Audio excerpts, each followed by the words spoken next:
will go live.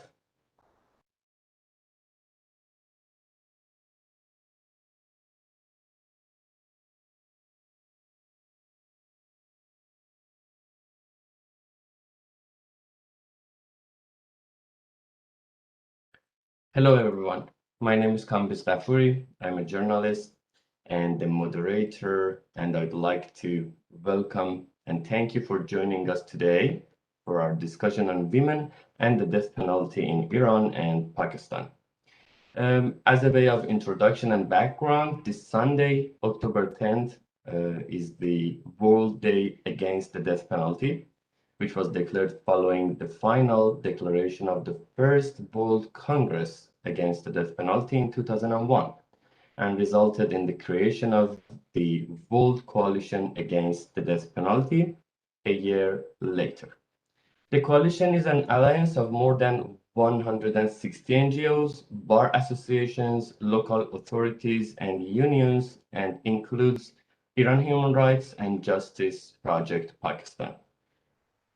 October 10 is a day that unifies the global abolitionist movement and gives us an opportunity to highlight and raise awareness about the death penalty. Each year, the World Coalition Against the Death Penalty chooses a theme, and this year's theme is women. Women who risk being sentenced to death, who have received a death sentence, who have been executed, and to those who have had their death sentence commuted, exonerated, or pardoned. So in the lead up to October 10th, the World Coalition Against the Death Penalty, Iran Human Rights, Justice Project Pakistan, and other participating organizations are hosting and participating a series of events which you can find on our social media accounts. World Coalition Against the Death Penalty Twitter is at WCADP. Iran Human Rights Twitter account is at IHRNGO. JPP Twitter account is at Justice Project, following an underline. Participating in a series of events. For today's discussion and Q&A on women and the death penalty in Iran and Pakistan, my guests are Zahra Bahrami, Executive Director of JPP, Justice Project Pakistan, and Mahmoud Amiri Muqaddam, Director of IHRNGO, Iran Human Rights. First, I'll invite each speaker to give us a 15-minute introduction on the situation of the death penalty in their respective countries generally, and particularly the situation of women, which is our theme today. And then we will have around 25 minutes for Q&As. If you are watching on YouTube, you can send your questions in the live chat section, and I will pose them to the speakers. Now, first, Mr. Mahmoud Amiri Muqaddam will start. Mr. Amiri Muqaddam, the floor is yours. Thank you so much for organizing this event. I say hello to you and to Zahra Bahrami, my colleague from Pakistan, and to everyone who is listening. I think the theme of this year, basically, like every year, is important because we are in 2021 and still there are countries that have laws that impose death as a punishment. They basically give legitimacy to murdering someone based on the law. And it's a shame that even that the death penalty is not banned according to the United Nations or international law. And I think this is the reason why it's more important than ever that we raise our voices and create awareness about this inhuman punishment.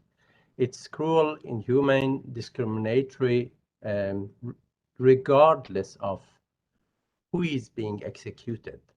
So this year, the theme is women, and I think by looking at the women executions, we see that why this theme was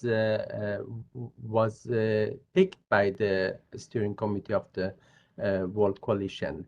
It's called you have to correct me, women and the death penalty, and something about that they are invisible, right?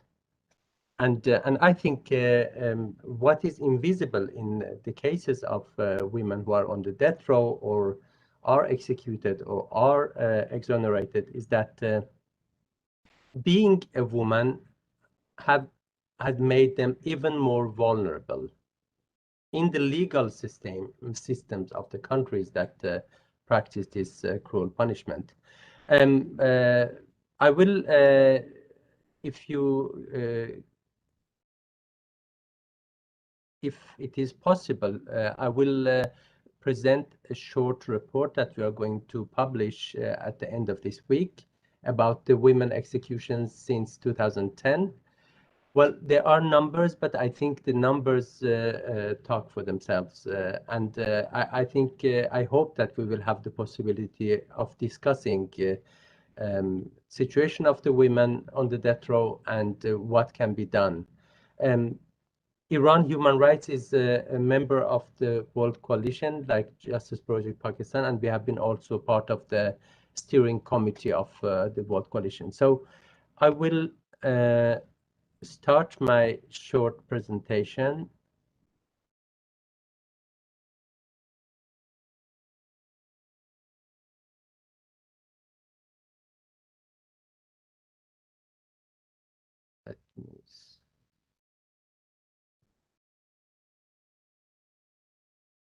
Yeah, so if you look at the numbers that Iran Human Rights has gathered on women who have been executed since 2010 until this year, we see that 164 women have been executed.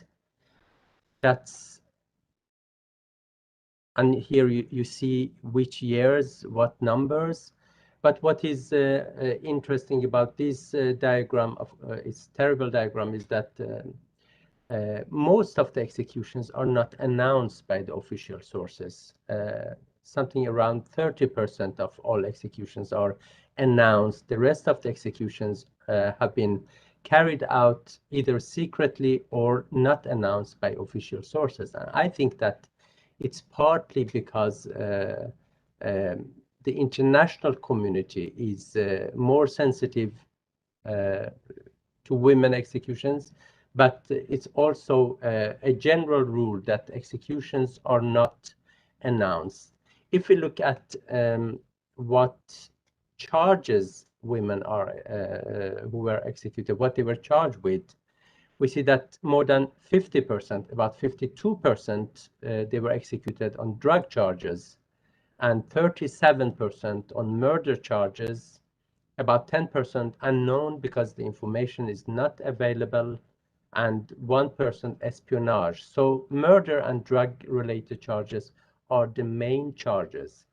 If we look at the drug-related charges, we see that most of the executions took place before 2017. And this is because in 2017, a new law was passed by the Iranian parliament restricting the use of the death penalty for drug-related charges. And this was basically because of the growing international pressure, both from the United Nations Office for Drugs and Crimes and their European donors.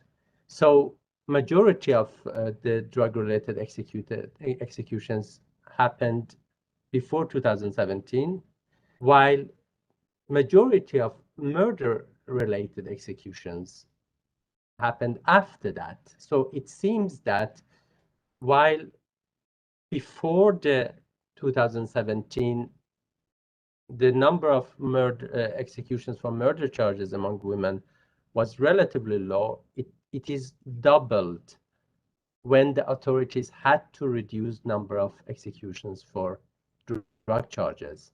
So what that means, I think that's something that we need to discuss, but it seems that they try to keep a constant number of executions.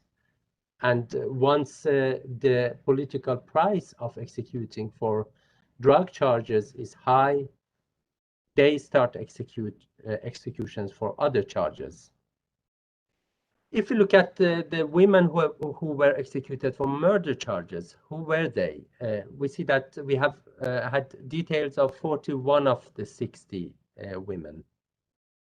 And 66% of the women whom we know, we have enough details to mention here, they were charged with murdering their husband or partner.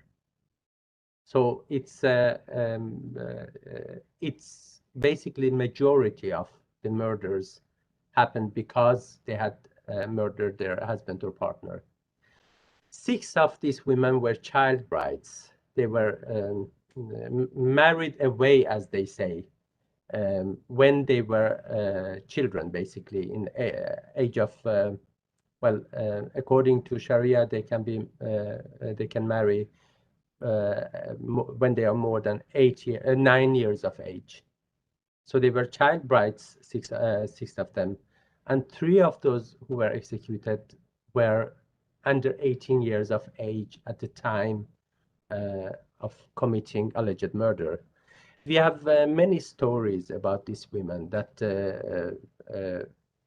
at least majority of those we know about, they had been subjected to domestic violence. I hope that we will discuss the issue of the right to divorce, which is it's not so easy to get divorced. The woman alone doesn't have the right to get divorced, although it doesn't justify a murder. But I think these are important issues. Another important issue is, of course, the legal rights that women have. A woman's testimony is worth half of a man's testimony, and in murder charges, their testimony very often doesn't count. I'll just give you a few examples of these women who are the faces behind these numbers. Leila Hayati, this is a low-quality picture taken by a cell phone. She was a lone mother of a 10-year-old boy, arrested, and they charged her for selling several kilos of heroin. Leila had told to her lawyer that just look at the way I live. I don't have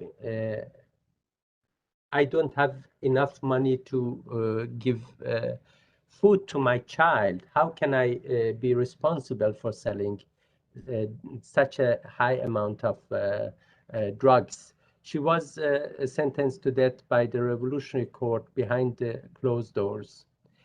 Another woman, Houriye Sabahi, 35-year-old, a lone mother or single mom of 5 children. Rest of the family, they were so poor that they couldn't afford the expenses of her funeral. Ruqiyeh Khaliji, again, single mom of 2 children. They were executed in the same prison, and none of these executions were announced. There is a very special case, Zahra Bahrami. She was a dual citizen arrested after a protest in 2010. She was convicted of muharebe, waging war against God, or connections with the banned opposition groups. 10 months after she was arrested, the authorities claimed that they have found drugs in her home, and they sentenced her to death for drug trafficking. Of course, this it's very unlikely that 10 months after somebody's arrest for political charges, they find something in her place. But the main reason is that execution for drug trafficking doesn't have such a high political cost internationally compared to if you execute someone for political charges. A very well-known case, Honeyjabbari, she was one of those who was executed for murder charges. She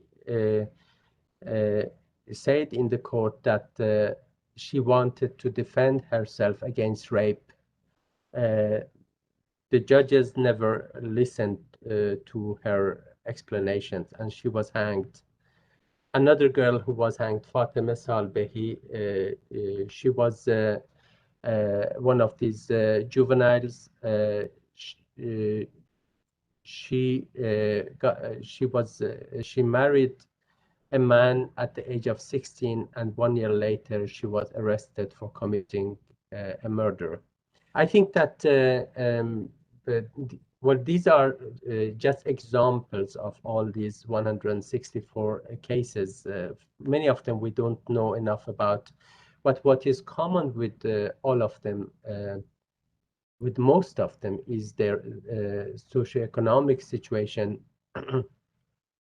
And those for drug charges are amongst the poorest part of the society. Very often their husband has been sitting already in prison or even executed, and they have been involved in, for example, drug trafficking, basically as low-cost carriers, and they were executed. As I mentioned, those who have been executed for murder charges, majority of them are sentenced to death for or charged with murdering their husband or partner. And the last point, I think in all the death penalty cases in Iran, it's important to keep in mind that we do not have due process. In basically all death penalty cases that we have investigated, right after the arrest, the detainee is subjected to torture until they get a confession, because still confession is the main way of proving guilt. So very often these people confess even to a crime they haven't committed because they want to survive the detention, the interrogation. And women in these situations are even more vulnerable. And then very often they don't have access to lawyer well, none of them have access to lawyer in the investigation phase. And those who are charged with drug-related charges or security-related charges are tried by the revolutionary courts behind closed doors, and there basically the judge can decide whatever he wants. I think I stop here and give the floor to Zahra, and then I hope we can discuss more. Thank you very much, Mr. Amir Muqaddam. Would you please just turn off the presentation so we will have Sarah's picture as well? Yeah, thank you, Mahmoud Amir Muqaddam, Director of Iran Human Rights. And now we will listen to Zahra Bahrami, the Executive Director of Justice Project Pakistan. Zahra Bahrami, the floor is yours. Hello, thank you so much for having me. And Mahmoud, thank you for that incredible presentation. The stories that behind those figures are really interesting. Although we're neighbors with Iran, and Pakistan is a country that has one of the largest reported death rows in the world, which currently stands at around 4,000. There are very few women that Pakistan sentences to death. And even fewer, in fact, we haven't been able to trace any that Pakistan actually executes.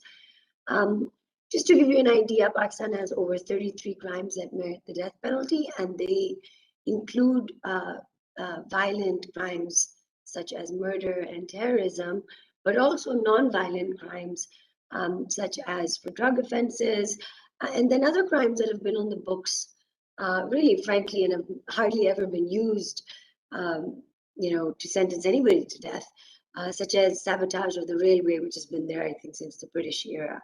So even though we do have 33 crimes, capital crimes, effectively we are sentencing people to death very regularly and at a very high rate. For the top 5 crimes are murder, terrorism, narcotics, and murder and kidnapping, or a combination of murder and some other crimes.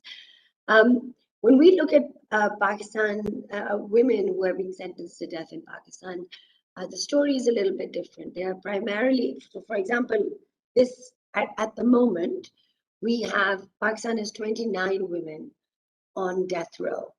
And out of those 29 women, 14 of them are convicted for murder. 4 of them are convicted for murder, plus they're convicted by the anti-terrorism court. Again, that does not mean that they're terrorists. In fact, most of the people that are tried and sentenced to death by our anti-terrorism courts do not belong to any terrorist organization or have not actually committed a crime that could be constituted as terrorism. We just have an anti-terrorism act that's where the definition of terrorism is very flawed, and therefore the courts have wide jurisdiction to take notice of a case or to try a case as a terrorist offense if they think that the offense, even it could be a murder, brought fear into society. And so, but the trial is shorter and it's faster and there's less due process guarantees, and therefore complainants or victims' families prefer to have their cases fixed before the anti-terrorism court. So we have 4 women currently sentenced to death by the anti-terrorism court. We have 6 other women that are sentenced to death with murder and Section 365, which is kidnapping. And we have currently 1 that's been sentenced to death for blasphemy. What usually happens with these cases is that by the time that these cases get to the High Court, the sentence of death is either commuted to life imprisonment, or in the very few cases that the sentence is upheld by the High Court, which is the first appellate court, by the time they get to the Supreme Court, all of the sentences are at least commuted to life imprisonment. I'd like to talk a little bit about Pakistan's only case of a woman which had been confirmed. Her death sentence had been confirmed even by the Supreme Court of Pakistan, and she was in fact facing execution. Her name was Kaniza Bibi. We have spoken about that case many other times, but just to tell you a little bit more about this case, Kaniza Bibi was 16 years old when she was working. She belonged to a very poor family from a village in Pakistan. She was working as a maid in the household of the local landlord. She was young and she was looking after the children of the local household. The household of the landlord had a pre-existing property dispute with some of his other relatives. And it was this case is actually pretty old. She and her employer were eventually arrested for killing the wife and the children of the household, the very children that Kaniza was tasked with taking care of. Again, as Mohammed was speaking, it was word for word. We could have applied the due process violations that you mentioned to Kaniza's case. There was a lot of pressure on the police. It was a gruesome murder. The wife was killed. The children were killed. There were about 5 children that were killed. There was a lot of pressure on the police to solve the crime. And the story that was concocted was that Kaniza was having, a 16-year-old Kaniza was having an affair with the landlord, the master of the house, who was many decades her senior, and that she conspired with him to kill the wife and the children so they could live happily ever after. Kaniza's family, well, her father was poor. When the police came to her house to arrest her, they told her father, "We're just taking her in for questioning. We don't believe that she did it, but she has to comply with the investigation."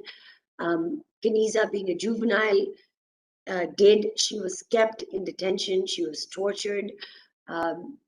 we have many videos narrating the story of the torture that she was submitted to. She always maintained her innocence. The torture was so severe, where she was hung upside down, where there were mice that were let loose in her clothes. She was beaten severely, and she confessed to survive the interrogation, like Mahmoud said. And based on her confession, she was sentenced to death, and so was the master of the household. However, Kaniza was severely mentally ill. It's unclear to us, because we came across her case many years later, but it was unclear to us if she in fact had a family history of mental illness. But by the time that she was sentenced to death in 1991, 7 years later, her first execution warrant was issued. In 2000, 9 years later, in 2000, her first warrant of execution was issued. However, because she was so mentally ill, the fact was raised, and she was shifted from the jail that she was in to a more central jail in Lahore, to be examined at the Punjab Institute of Mental Health. And they found her to be suffering from schizophrenia. She hadn't spoken a word to anybody for years. She had just basically stopped speaking because of the degree of torture that she had suffered. Based on this, the lawyers at that time and some human rights activists were able to gain a stay of execution from the president for her in order for her to recover. So JPP came across her case in 2015 when Pakistan lifted the de facto moratorium that it had in place for 7 years. And, in the wake of a horrific terrorist attack in 2014, Pakistan lifted a moratorium on the death penalty.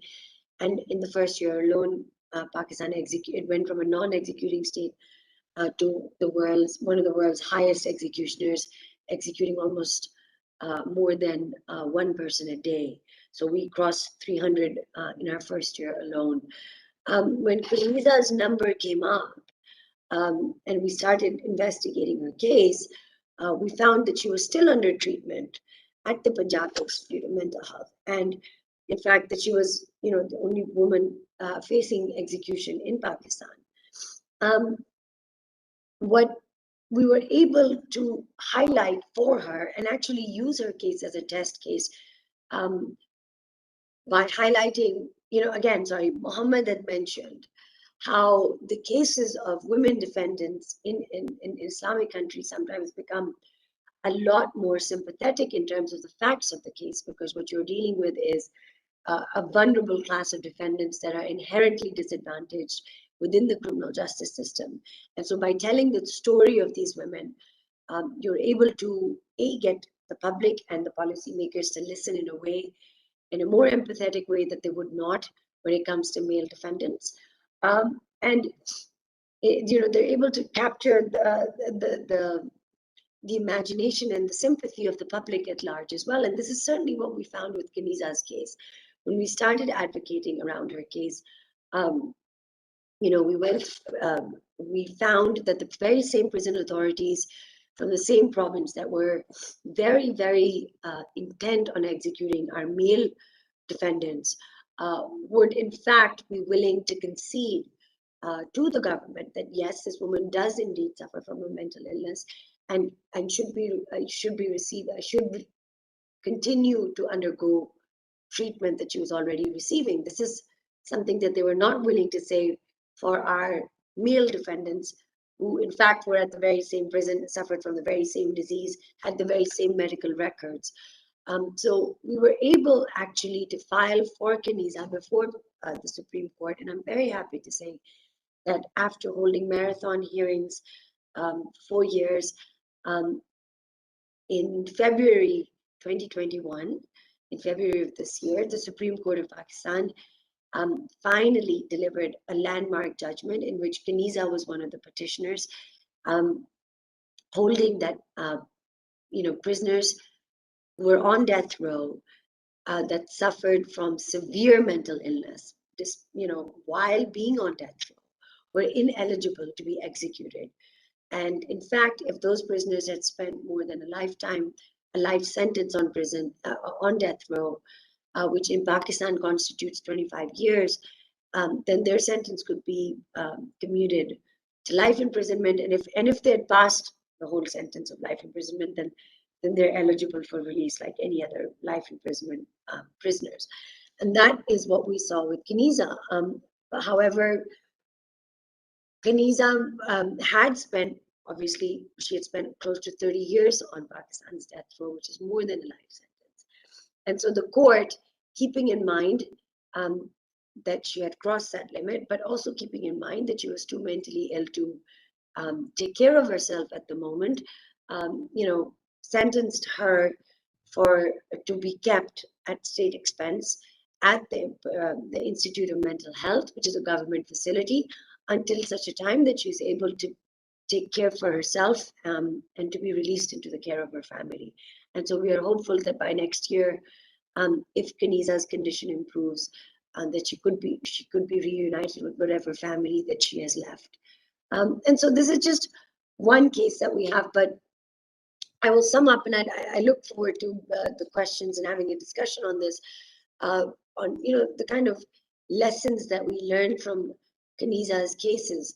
But what I would like to point out is that what we are seeing with Pakistani women on death row is that even though there are fewer women that are being sentenced to death in our country, and actually even fewer that are ever executed, Kaniza being the only case that we could actually trace that faced imminent execution, what we are finding is that Pakistani women are finding themselves on death row in countries other than Pakistan, in other nations, most often on drug charges. And their stories are the same as the ones that Mohammed has mentioned, that these are low-cost drug carriers, or they had inadvertently been forced to carry drugs. And again, all of those barriers to achieving due process, fair trial, access to adequate legal representation, they are compounded when these women when the Pakistani women find themselves on death row in foreign countries, and they are given very little help because of capacity issues from their own country, and are therefore placed at a huge disadvantage as foreign nationals to disprove the charges against them. And in fact, we have found in last year one of the only women, we found a Pakistani woman executed by beheading in Saudi Arabia on drug charges along with her husband, which is quite shocking for us and quite embarrassing for the government of Pakistan because they had failed to kind of come to her aid.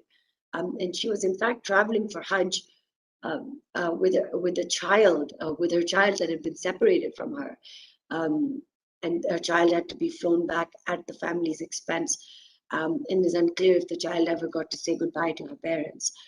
So that is, now when we work on women on death row in Pakistan, we actually look at Pakistani women overseas that are being sentenced to death.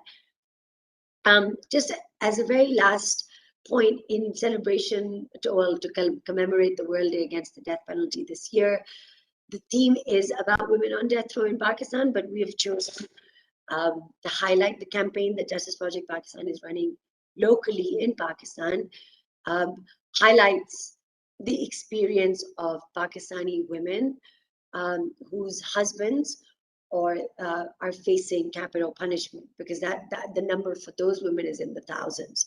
And we have created, I'd be happy to talk more about the campaign. We've created a multifaceted campaign that includes a game, a choice-based game that anybody can play, that puts you in the shoes of a woman whose husband has been accused of a capital crime. And it is a really challenging game to play. I've played it many times. I've never won. Other people in our office and our team have played it, and they've actually won the first time, which I think means that I need to brush up on my legal skills. But you don't need to be a lawyer. There's no legal skill. It's just a strategy game of what you would do. And I have to say that, if it was my husband on death row, I think he would have died 5 times because I didn't manage to save him in that game. We'll be circulating more information about that campaign, you know, and I can throw up some pictures about it as we go to the questions. But thank you very much. I look forward to the questions. Thank you, Sarah, for your great experience shared with us. I will ask you about the campaign. It's very interesting for me too. But let's start questions with Iran. Mr. Amir Muqaddam, I have a question for you. We see that 2017 is a point which something changes in Iran regarding the executions. So what's the reason for the sudden rise in murder executions after 2017? Before that, it seems that we had less murder executions, and suddenly after 2017, more executions. Could you please explain this to me, to us? Yes, thank you. And thank you, Sarah, for I really look forward to hear more about your campaign as well. To your question, I mean, this is something that we have been thinking of. You know, we have been working on the issue of the death penalty in about 15 years now. And one of the tasks that we follow on a daily basis is monitoring and reporting on the executions and publishing annual reports. And we see that the executions in Iran, they are very, it seems that they are very well planned. That it's not just, let's say, a random judge in a random place who decides who to execute. When the executions raise, we see that the numbers increase in all the provinces. When they go down, it's also coordinated. And as you mentioned, you know, it was both with male and female executions. When the Iranian authorities were forced to change the law, the anti-narcotics law, which limited the use of the death penalty for drug charges, we saw a strong increase in the number of executions for murder charges. And unfortunately, there are so many death row prisoners that they can basically choose who they want to execute. Another thing that we did a research on the timing of the executions. You know, although most of the executions in Iran are based on criminal charges, but the timing has a clear or is directly correlated with political events.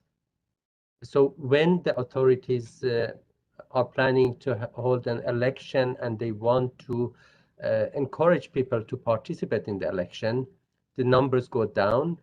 When they fear protests or right after a protest, the numbers go up. So I think back to your question, why number of executions, female executions for murder charges increase after 2017, I don't think it's because there are more women who have committed a murder after 2017.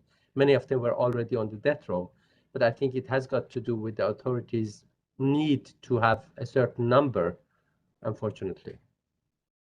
So do you mean that the number of the executions each year comes, I mean, is going to be decided at the top levels of Iranian policymakers or something? I really hope that one day we will have the opportunity to ask a head of Iranian judiciary, hopefully when he is being held accountable for what they have been doing. This is one of the questions I will ask them. It really seems that it's very well coordinated, that you know, the numbers that they announce every year, it's a certain percentage of the executions they that take place. It's like in the last 12 years, it's between 30 and 40% that are announced. When the total number of executions are 900, they announce 300. When the number are 300, they announce 100. So I think it's we are not dealing with a random system where the judges just decide whatever they want. I think it's been decided from very, very top. Thank you very much, Mahmoud. And yes, Sarah, you told in Pakistan in some year, it was 2015. I did some research in the meantime, and all of a sudden, number of executions jumped to something more than 300 person in a year, while a few years back it was 0, 1, or seven people in 2014.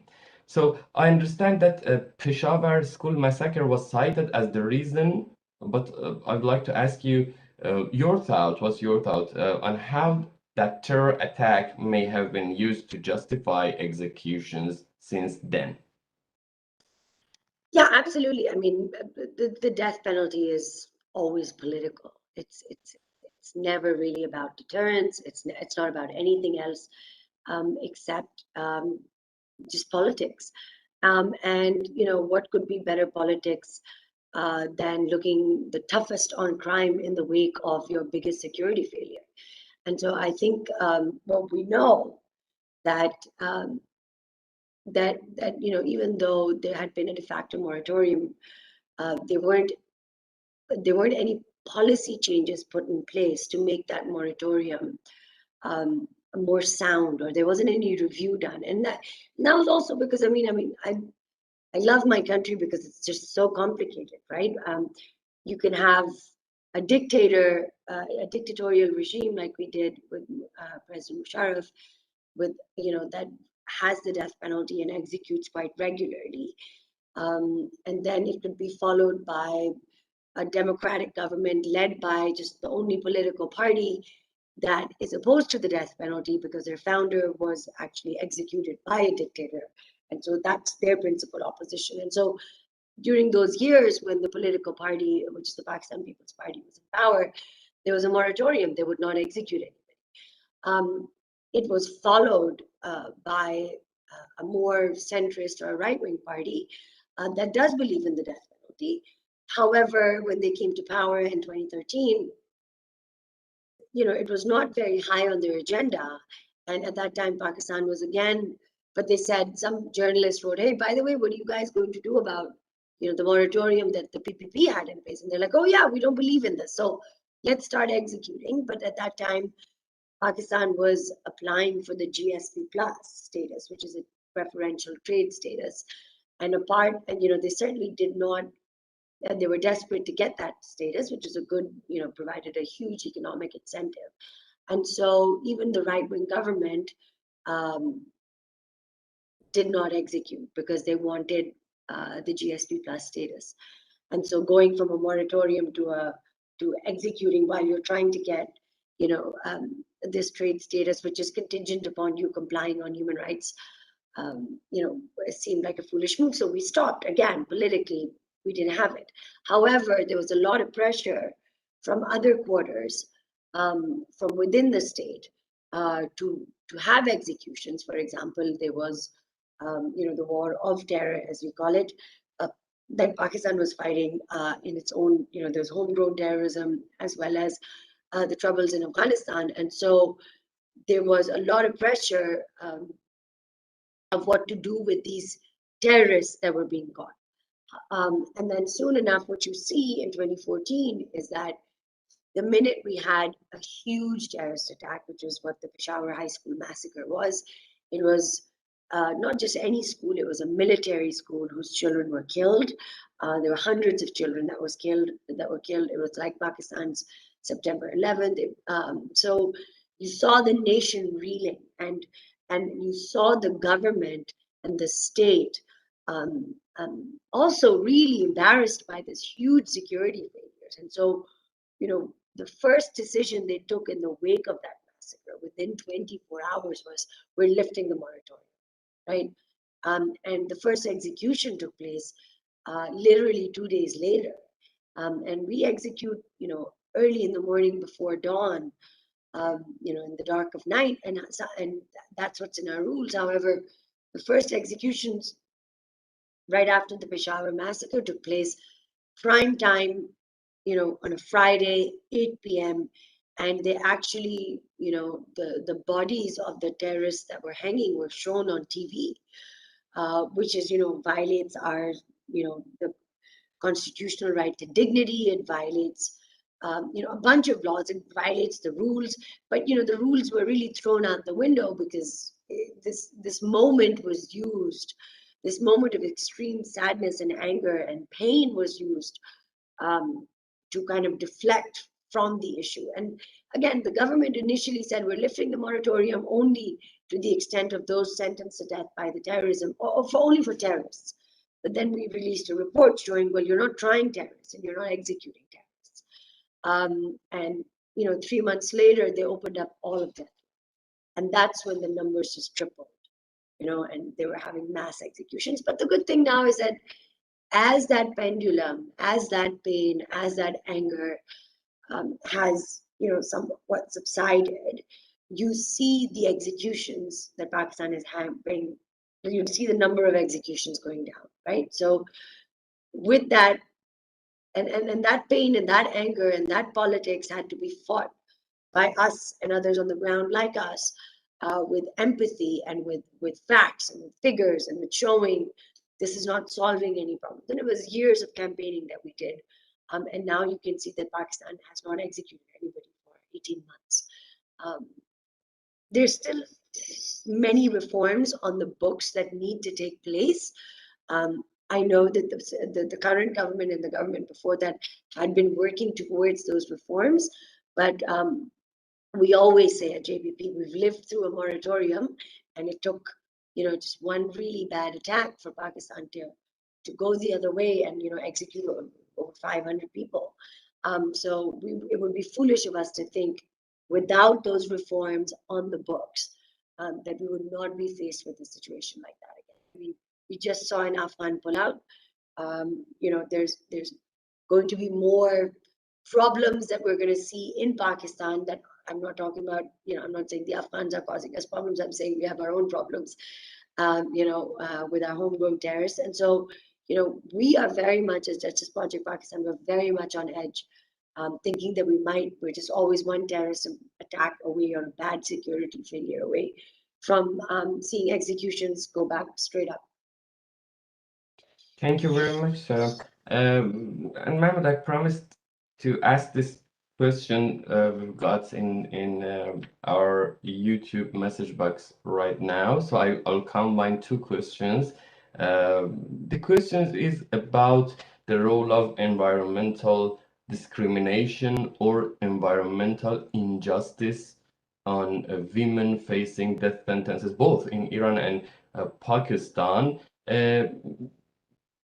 Nikahan Kosar asked that has anyone studied the impact of this kind of environmental injustice on women facing execution on death row? And he says that both nations, Iran and Pakistan, suffer from water scarcity. That's one thing. And following that, if you know anybody has research on the topic, please let us know. And otherwise, please let us know about the role of civil society inside Iran and also international community, what these two, I would say, entities can play a role toward saving lives totally in Iran in some. So the first question was to both of us, right? To both. Yes, please. Yeah. I will ask this from Sarah as well. Yeah. Okay. Well, let's start with your second question about the role of civil society and international community. I mean, I think, you know, Pakistan's example is very, very, I think, interesting. You know, one of the main reasons, as if I understood it correctly, Sarah, that they were hesitant in lifting this moratorium was actually the international consequences. So with Iran, unfortunately, we haven't had a moratorium. But what we have seen in the last 2 decades, that the few times Iranian authorities had taken some steps back in the right direction, it has been because of the international pressure. I mean, we have 2 clear examples. One is the fact that they don't implement stoning as a sentence. I mean, we are in 2021. We still have stoning in our laws. I mean, Sarah, I don't know whether people believe us. It is written, even the size of the stones, 2021. But they can't do it. And every now and then, some of these ayatollahs actually they express their dissatisfaction that they can't do it anymore because the international political costs are very high. So that's one thing. I mean, stoning hasn't been implemented since 2010, mainly because of that. The other one is the anti-narcotic law that they were executing every day, basically, and they had to stop it because the price is high. Unfortunately, what we have seen in 2021 is that the numbers are increasing again. So the number of drug-related executions are so far in 2021 are 3 times higher than last year. And as Sarah mentioned, as long as we don't have a clear, reform in the law, when it is based on their behavior, they can change it whenever they need it. But we must not underestimate the role of the civil society. It was the civil society that made the international community aware of what is going on. The first pictures of stoning and the first campaign against stoning started inside Iran, and then it made the international community react. European Parliament, Europe actually was going to upgrade its economic relationship with the Islamic Republic of Iran when this video leaked out about the stoning, and then they couldn't do that. So I think that the real movement starts from inside by the civil society, like as we have seen both in Iran and Pakistan. But the role of international communities must not, I mean, it is very important so far. When it comes to environmental injustice, I think it's extremely interesting questions. Unfortunately, we haven't, I mean, I think it's something that we need to think more about. What is clear is that it contributes to poverty. And we know that there is a very close link between poverty and death penalty. I mean, one of the reasons why, for example, in Balochistan, we have seen there are villages where basically every man has been executed because of involvement in drug-related offenses. And as both in Iran and Pakistan, I mean, these are the poorest people who are low-cost carriers. I think if they had possibility to, bring bread to their table in other ways, they would have done that. And I think that that's where environmental injustice come into the picture. But I hope I will give the word to Sarah because it's a very interesting question. I mean, I thought this was a planted question because we actually have, we are going to be working on this. We're going to be releasing a report on this sometime at the end of next year. So this is something that we are working on. And in fact, this gentleman that sent, we're actually looking, we have a project lead who's going to be leading that report, but we're looking for extra researchers to help write the report. So I would say to this gentleman, please get in touch with us and you can help us write the report on environmental injustice in Pakistan's prisons and what that connection with the death penalty is. And I'm completely serious. I mean, it is the way forward. I know there's very little scholarship on it outside of the United States, and that's why we're trying to do it. We are going to do it in Pakistan. But it would be really interesting, maybe through the same network, if later on we can have an Iranian chapter on it, or an Indian chapter on it, or a regional chapter on it.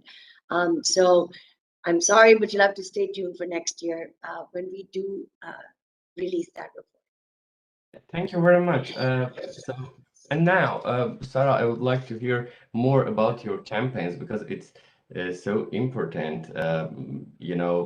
People on death row are, of course, in a great danger, but also their family members are affected every day and suffer Yes. from the thing. Yeah, please let us know more about your campaign. Yes, so basically it's a web-based game, and you can go on it on your phone, or you can go on it on your computer.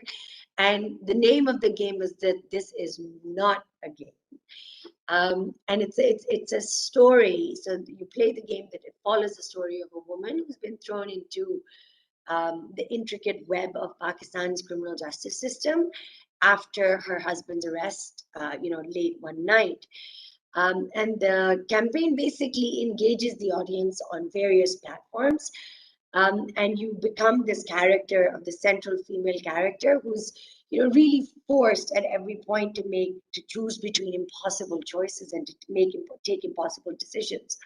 And there's many pathways to the game. And so but it doesn't take very long. It's less than 2 minutes.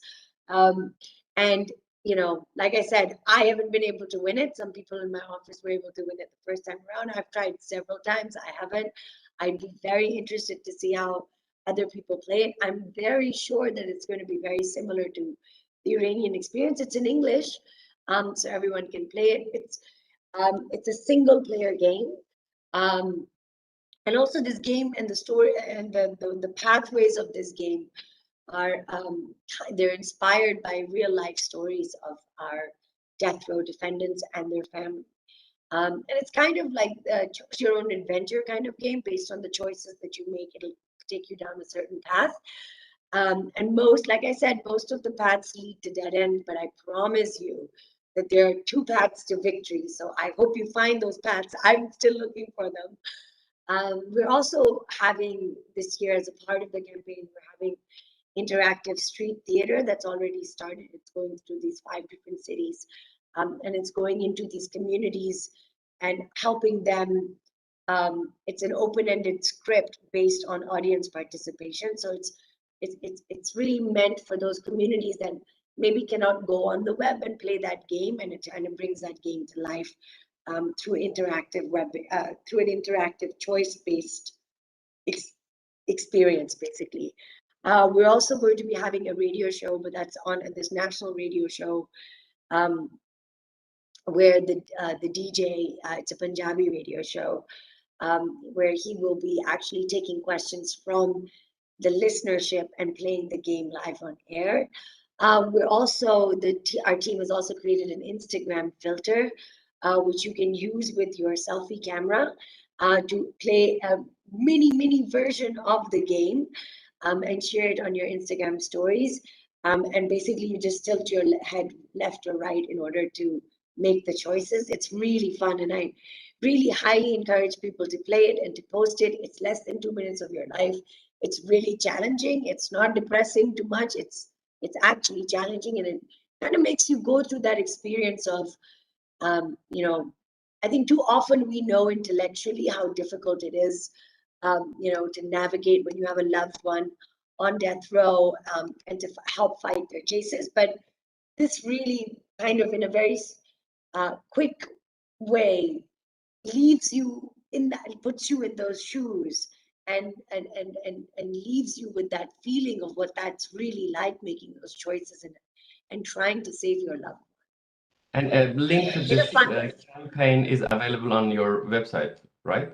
Yes, it is. It's so you can go onto our website, or even type in "this is not a game," and you will see the game launches on the 7th, which is Thursday, and there will be There will be information about it on our website and on our Twitter handles and on our Facebook and our Instagram stuff. So if you Great, just go on thank you Twitter, very much. you will see all of the previews of it, basically. Perfect, thank you. And yeah, okay, I'm afraid we are out of time. I would like to thank you, both our guests and everyone who watching online. As I said, if you'd like to follow the work of the 3 participating organizations, please take a moment to follow us on Twitter. I'll just give those details again. Yeah, World Coalition Against the Death Penalty. The Twitter ID is at WCADP. Iran Human Rights Twitter account is at IHRNGO. And Justice Project Pakistan Twitter account is at Justice Project _. The video of this event will be available online. If you follow us on social media, we will post the links over there. Thank you again for joining us today, and we look forward to seeing you in our future events. Goodbye. Thank you. Bye-bye.